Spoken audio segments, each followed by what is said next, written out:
ఇప్పుడు ఈ సేవా కేంద్రం ద్వారా వెళ్తే సేవా కేంద్రం ఒకటి దగ్గర బ్రోకరు సేవా కేంద్రం, సేవా కేంద్రం టు రిజిస్టర్. అంటే ఇక్కడ కూడా రైటర్ ఉంటాడా?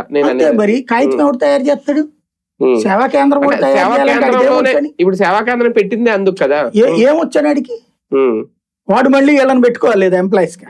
అదేనేమో ఉపాధి కల్పిస్తామంటున్నా. అదే వీళ్ళకి అందులో ఉద్యోగాలు ఇస్తారు. ఇప్పుడు బంగారపు కొట్టోళ్ళు కనుక ఇదివరకు బంగారపు పని వాళ్ళకి మంచి పేరు ఉండేది. అవును. తర్వాత ఇప్పుడు పెద్ద బంగారపు కొట్లు వచ్చాక దాంట్లో పనుల కింద చేరారు. అవును. అట్లాగే ఇప్పుడు వీళ్ళు కూడా డాక్యుమెంట్ రైటర్లు వెళ్ళి వీళ్ళ దగ్గర పనిచేయాలి. ఇప్పుడు వీళ్ళు సొంతంగా సంపాదించుకుంటున్నారు. ఇకపైన అడిచ్చే జీతం మీద బతకాలి. అంతేనా? అప్పుడు వీళ్ళ భూమి ఎంతమందికి ఉపాధి కల్పించామని కూడా చెప్పచ్చు. అంత మించి ఏమి ఉండదు అందులో. కానీ ఎందుకు సార్ ఈ మార్పులు? ఇప్పుడు లాస్ట్ టైం కూడా జగన్మోహన్ రెడ్డి గారు వచ్చిన తర్వాత సచివాలయాల్లోనే రిజిస్ట్రేషన్లు అన్నారు. అవి కొన్ని రోజులు జరిగినట్టున్నాయి. మళ్ళీ ఇప్పుడు అవ్వట్లేదు అనుకుంటా, ఎక్కడెక్కడే అవుతున్నాయేమో తెలియదు. మళ్ళీ ఇప్పుడు రిజిస్టర్ ఆఫీసులకు వెళ్తున్నారు. మళ్ళీ ఇప్పుడు కొత్తగా ఇవి పెడుతున్నారు. ఎందుకు ఇన్ని మార్పులు? దీనివల్ల ఏంటి ప్రయోజనం?